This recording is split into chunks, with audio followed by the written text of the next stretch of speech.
Agad niyang hinarap ang unang halimaw at napatay ito sa isang suntok, pagkatapos ay mabilis siyang tumakbo upang tingnan ang ibang mga kalye habang nakasunod sa kanya si Alice.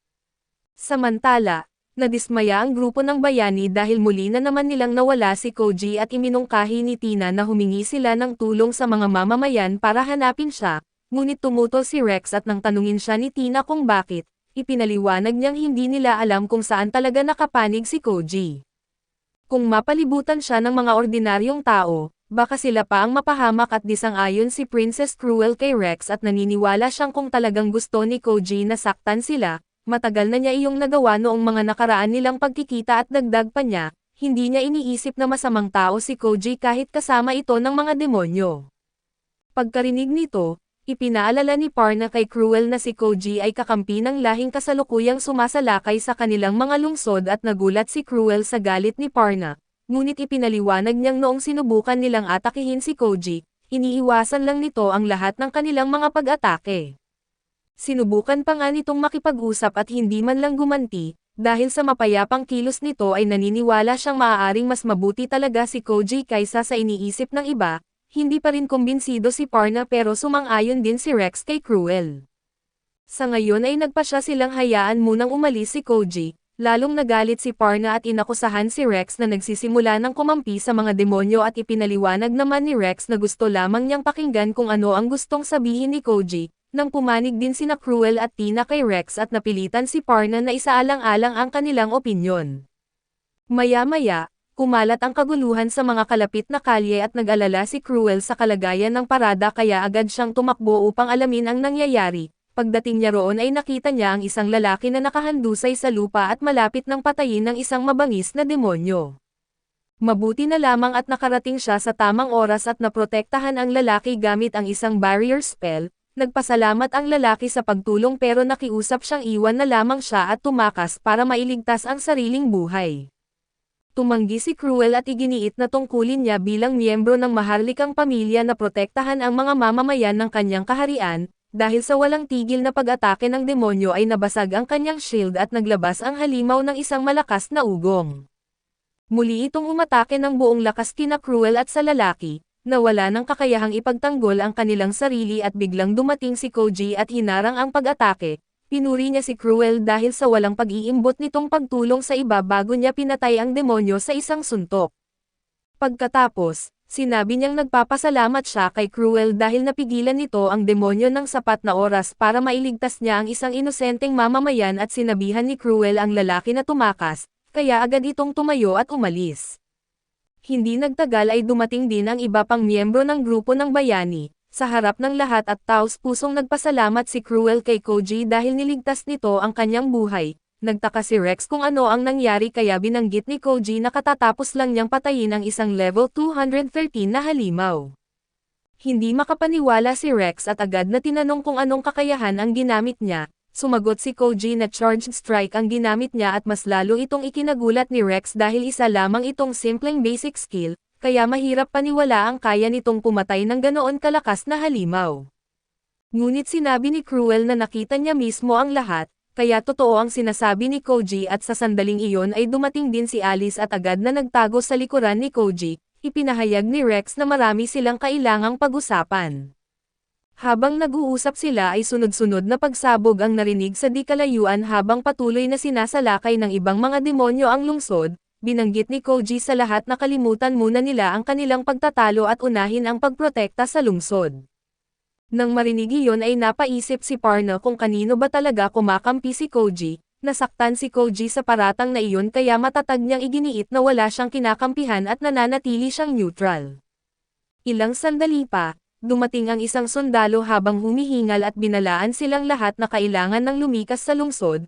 Inakala ni Rex na nahihirapan lamang ang mga sundalo sa mga halimaw sa loob ng lungsod kaya nag-alok siyang tumulong sa laban, subalit sinabi ng sundalo na hindi ang mga halimaw sa loob ng lungsod ang pinakamalaking problema. Ibinunyag niya na sa labas ng lungsod ay may paparating na napakalaking hukbo ng mahigit 10,000 halimaw na direktang papunta sa kanilang kinaroroonan. Tinanong ni Koji kung sigurado siya sa impormasyong iyon at sinabi ng sundalo na nakita niya mismo ito. Ipinapaalala ni Tina na nasa kanluran ng lungsod ang kastilyo ng Demon King at ibig sabihin, ang hukbong papalapit sa kanila ay malamang na binubuo ng mga halimaw na may napakataas na level, kung ganoon nga ay tiyak na babagsak ang lungsod ng Salmaria kapag oras na dumating ang mga ito. Pagkarinig nito ay natahimik at napaisip si Koji at tinanong ni Parna kung ano ang dapat nilang gawin. Iminungkahi ni Rex na lumikas muna ang buong lungsod at dahil wala silang kakayahang labanan ang ganoong kalaking hukbo sa ngayon, wala ring saysay na isusugal ang kanilang mga buhay. Mas mabuting umatras muna sila at magtipon muli ng lakas at bumalik sa tamang panahon para mabawi ang Salmaria. Sumang-ayon sina Parna at Cruel sa plano kaya agad nilang inutusan ang sundalo na simulan ang paglikas ng lahat ng mamamayan. Pagkatapos, humingi ng tulong si Cruel kay Koji at tinanggap niya ang hiling at sinabing pupuntahan muna niya ang kanyang mga kasama sa inn, pansamantala ay ipinagkatiwala niya si Alice sa grupo ng bayani. Nagulat si Rex at ipinaalala kay Koji na itinuturing niyang pinakamalalaking kaaway ang mga demonyo. Tinanong niya kung hindi ba siya natatakot para sa kaligtasan ni Alice at ipinaliwanag ni Koji na kung talagang balak ni Rex na patayin si Alice, hindi sana siya binalaan nito noong una pa lang. Habang nag-aalala na nakatingin si Alice, iginiit rin ni Koji na siya lamang ang may kasagutan sa mga tanong ni Rex at hanggat hindi pa nakukuha ni Rex ang mga sagot na iyon, wala itong mapapala kung sasaktan si Alice. Kaso nagsalita si Parna at tinanong si Koji kung ano ang gagawin niya kung hindi nila magustuhan ang kanyang mga sagot. Tinanong din niya kung paano kung pagtaksilan siya ng mga tao at bihagan si Alice upang gamitin itong pambayad o pangbanta laban sa Demon King. Napabuntong hininga si Koji nang marinig iyon at nakiusap na lang na panatilihing ligtas si Alice. Tahimik na pinanood ng grupo ng bayani habang ipinagkakatiwala niya sa kanila ang bata. Nagpaalam siya kay Alice bago tuluyang umalis.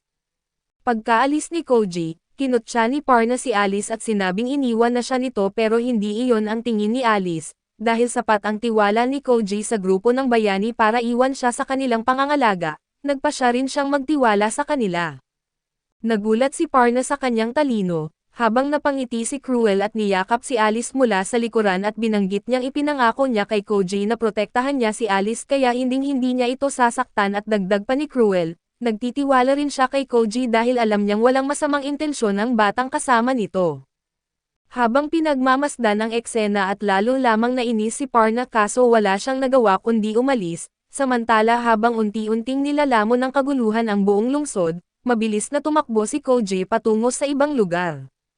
Hindi nagtagal ay naabutan ni Takako at Mano ang grupo ng bayani at pagkakita nila kay Alice kasama ng mga ito, agad nilang inisip na dinukot siya kaya nagalit si Mano at agad namang tumakbo si Alice papunta sa kanila habang ligtas at walang sugat, dahilan para malito rin si Takako. Nagtaka si Alice kung bakit hindi pa ipinaliwanag ni Koji ang sitwasyon sa mga tao dahil iyon ang dapat niyang gawin. Napaisip si Rex kung sina Takako at Mano ba ang mga kaibigang hinahanap ni Koji at pagkarinig nito ay na-offend si Takako dahil inakala niyang lalaki siya. Ipinaliwanag ni Alice sa lahat na babae si Takako na ikinagulat maging ni Mano. Gayunpaman ay galit na galit pa rin si Takako sa grupo ng bayani dahil inakala niyang dinukot nila si Alice. Nang makita ng grupo ang kanyang galit at halos manginig sila sa takot at mabilis namang ipinaliwanag ni Cruel na si Koji mismo ang nag-iwan kay Alice sa kanila upang protektahan ito, sinabi rin niyang pumunta si Koji sa inn para sunduin ang kanyang mga kasama. Ngunit ibinunyag ni Takako na hindi kailanman dumaan doon si Koji, kahit gumagaan ang loob ni Mano dahil ligtas ang kanilang prinsesa at napaisip naman si Alice kung saan talaga pumunta si Koji. Biglang dumating ang isang sundalo habang humihingal at ibinalita na may isang baliw na mag-isang lumalaban sa napakalaking hukbo ng mga halimaw. Agad nilang naisip na si Koji iyon at doon naunawaan ni Alice kung bakit siya umalis. Kapag nasakop ng mga halimaw ang Salmaria ay lalo lamang lalalim ang galit ng mga tao at mga demonyo sa isa't isa at dahil wala na siyang ibang pagpipilian, sinusubukan niyang ilihis ang buong hukbo ng mag-isa upang makakalaan ng oras. Agad na binuhat ni Takako si Alice at tumakbo papunta sa labanan kasama si Mano habang sumunod naman ang grupo ng bayani, samantala sa gitna ng labanan at halos maubos na ang lakas ni Koji matapos harapin ang walang katapusang pag-atake ng napakaraming demonyo. Kahit napakataas ng kanyang level, hindi pa rin niya kayang labanan ng mag-isa ang 10,000 halimaw at habang nagpapatuloy ang labanan, dumating sina Takako at ang grupo ng bayani. Nagtaka si Rex kung bakit isinasapanganib ni Koji ang kanyang buhay sa ganoong delikadong misyon, Ipinaliwanag ni Takako na ginagawa lamang iyon ni Koji dahil ayaw niyang may mamatay at ibinunyag niya na ang pangarap ni Koji ay magkaroon ng mapayapang pagsasama ang mga tao at mga demonyo, bagay na ikinagulat ng lahat. Kaso sinabi pa rin ni Rex na masyado itong mapanganib. Ipinaliwanag ni Takako na wala talagang pakialam si Koji sa panganib at hindi tulad ng karamihan sa mga tao, hindi siya natatakot sa kamatayan at sa halip ay handa niyang ipaglaban ang kanyang paniniwala anuman ang mangyari. Habang nagsasalita si Takako ay pinagmamasdan ni Rex si Koji na patuloy na nakikipaglaban sa mga halimaw, kahit napapalibutan siya ng napakaraming kalaban at tuloy-tuloy pa rin niyang pinapatay ang mga ito habang dahan-dahan na naghihilom ang kanyang mga sugat dahil sa isang passive skill. Humanga si Rex at napaisip kung bakit ganoon na lamang katatag ang loob ni Koji na lumaban hanggang sa huli. Ipinaliwanag ni Takako na halos magkapareho lang sila ng dahilan at noong nakaraan, pinatay ng mga halimaw ang buong pamilya ni Rex habang naglalakbay sila. Dahil dito ay isinusumpa niyang paghihigantihan ang lahat ng demonyong lumikha sa mga halimaw at halos ganoon din ang sinapit ni Koji, dahil isang araw ay pinatay ng isang halimaw ang kanyang ama. Noong bata pa siya, kumikita si Koji sa pamamagitan ng pangangaso ng mga halimaw pero habang tumataas ang kanyang level, napagtanto niyang ang klase niyang villager ang pinakamahina sa lahat at napakadelikado ng bawat laban at isang maliit na pagkakamali lang ay maaari ng ikakamatay niya. Dahil dito ay muntik na niyang talikuran ang pangangaso ng mga halimaw at ipaubayan na lamang ang lahat sa mga taong may mas malalakas na klase, ngunit isang araw ay mismong sa harap ng kanyang mga mata ay pinatay ng isang halimaw ang kanyang ama. Mula noon ay matindi ang naging galit niya sa lahat ng halimaw pero higit sa lahat, ang sarili niya ang kanyang sinisi dahil naging napakahina niya para protektahan ang mahal niyang ama at simula noon, walang tigil siyang nagsanay sa pamamagitan ng pakikipaglaban sa mga halimaw kahit alam niyang napakalaki ng panganib. Habang ginagawa iyon ay natuklasan ni Koji na may isang natatanging kalamangan ang villager kumpara sa ibang klase, kahit napakahina ng panimulang lakas nito ay napakabilis naman nitong makakuha ng experience bilang kapalit ng bawat halimaw na mapapatay. Dahil sa kaalamang iyon, ipinagpatuloy niya ang pagsasanay hanggang sa naging sapat ang kanyang lakas upang mapatay ang halimaw na pumatay sa kanyang ama, masayang-masaya siyang umuwi para ibalita iyon sa kanyang pamilya. Ngunit pagdating niya sa kanilang nayon, bumungad sa kanya ang isang lugar na nilalamon ng apoy at ganap ng wasak at lumabas na sinasalakay at ninakawan ito ng isang grupo ng mga bandido at sa matinding pagkabigla, agad siyang tumakbo papunta sa kanilang bahay, kung saan natagpuan niya ang kanyang ina na wala ng buhay matapos ang pag-atake ng mga bandido. Noong pinatay ng halimaw ang kanyang ama, isinusumpa ni Koji na lilipulin niya ang lahat ng halimaw bilang paghihiganti kaso ngayong mga tao naman ang pumatay sa kanyang ina, napaisip siya kung tama bang bumawi laban sa buong sangkatauhan dahil lamang sa kasalanan ng iilang tao. Dahil sa paghahambing na iyon ay napagtanto ni Koji na mali ang dati niyang paraan ng pag-iisip. Binago niya ng tuluyan ang kanyang pananaw at sa halip na sisihin ang buong lahi o grupo dahil sa ginawa ng iilan, nagpasya siyang panagutin lamang ang mga taong tunay na gumagawa ng kasamaan. Pagkarinig nito ay inamin ni Rex na ganoon din ang dati niyang paniniwala, ngayon ay napagtanto niyang masyado rin niyang pinalaki ang kanyang galit sa mga demonyo, ngunit para kay Cruel ay hindi ibig sabihin nito na dapat na nilang patawarin agad ang mga demonyo. Ipinapaalala pa ni Cruel na si Koji mismo ang nagsabing mapanganib ang mga demonyo dahil sila ang lumilikha ng mga halimaw, gayunpaman ay ginagawa pa rin ni Koji ang lahat para magkaroon ng mapayapang samahan ang mga tao at mga demonyo. Nais malaman ni Cruel kung bakit ganoon na lamang katatag ang paninindigan ni Koji, kaya nagpasya siyang tulungan itong mabuhay upang makuha ang mga sagot sa kanyang mga tanong. Sa likuran niya ay pumayag din sina Tina at Parna na tumulong, habang tumatakbo ang grupo ng bayani para tulungan si Koji at tinanong ni Mano si Alice kung ano ang gusto niyang gawin at gaya ng inaasahan, gusto niyang tulungan si Koji. Kaya sinabi ni Mano na susundin niya ang kagustuhan ni Alice kahit pa lumalabas iyon ng pagtataksil sa mga demonyo at pagkatapos umalis ni Mano, sinabi ni Takako kay Alice na magtago muna habang tutulungan niya si Koji sa pakikipaglaban sa mga halimaw. Samantala ay nagsisimula ng mapagod si Koji sa gitna ng labanan, sa harap ng walang katapusang hukbo ng mga halimaw at kahit ang kanyang malalakas na healing abilities ay hindi na sapat upang sabayan ang dami ng pinsalang tinatanggap niya.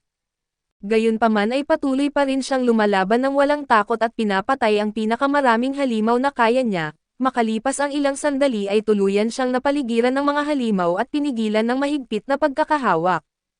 Habang hindi siya makagalaw, nagsimulang mag-ipon ng lakas ang isa sa mga halimaw upang pasabugan siya. Biglang dumating si Rex mula sa himpapawid at pinatay ang mga halimaw gamit ang isang malakas na hiwang na babalot ng kidlat. Nagulat si Koji ngunit sinabi ni Rex na hinding-hindi niya hahayaang mag-isang lumaban ang isang simpleng villager. Kasunod nito ay nagbitaw si Mano ng isang pag-atake na agad nagpabagsak sa isang grupo ng mga lumilipad na halimaw. Sumabak din si Takako sa laban at pinatay ang ilan pang mga halimaw, kaya nabawasan ang pressure sa labanan. Nang makita ni Koji na dumating ang lahat upang tulungan siya, hindi niya maitago ang kanyang pagkagulat at lumapit si Tina at pinagaling ang kanyang mga sugat, habang sinabi naman ni Parna na hindi na nila siya hahayaang lumaban ng mag-isa. Ngunit nag-aalala si Koji na baka mamatay ang kanyang mga kasama dahil mas mahina sila kaysa sa kanya. Tumanggi si Cruel na umatras at nangakong hindi niya hahayaang may mamatay sa araw na iyon.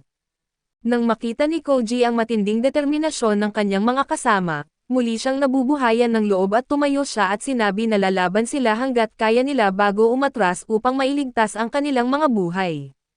Dahil sa panibagong lakas ng loob, muli siyang sumugod sa gitna ng labanan at pinatay ang marami pang halimaw at maya-maya, tinamaan siya ng isang napakalaking bato na ibinato ng isa sa mga halimaw kaso nanatili siyang kalmado kahit sugatan na. Napansin ni Rex ang tila kawalan niya ng takot at tinanong kung bakit siya napaka-irresponsible. Napangiti si Koji at sumagot na kaya niyang isusugal ang lahat dahil alam niyang nasa likuran niya ang kanyang mga kaibigan. Sa unang pagkakataon at habang buong puso siyang tinutulungan ng lahat, tunay na naramdaman ni Koji na maaari na siyang magtiwala sa kanyang mga kasama.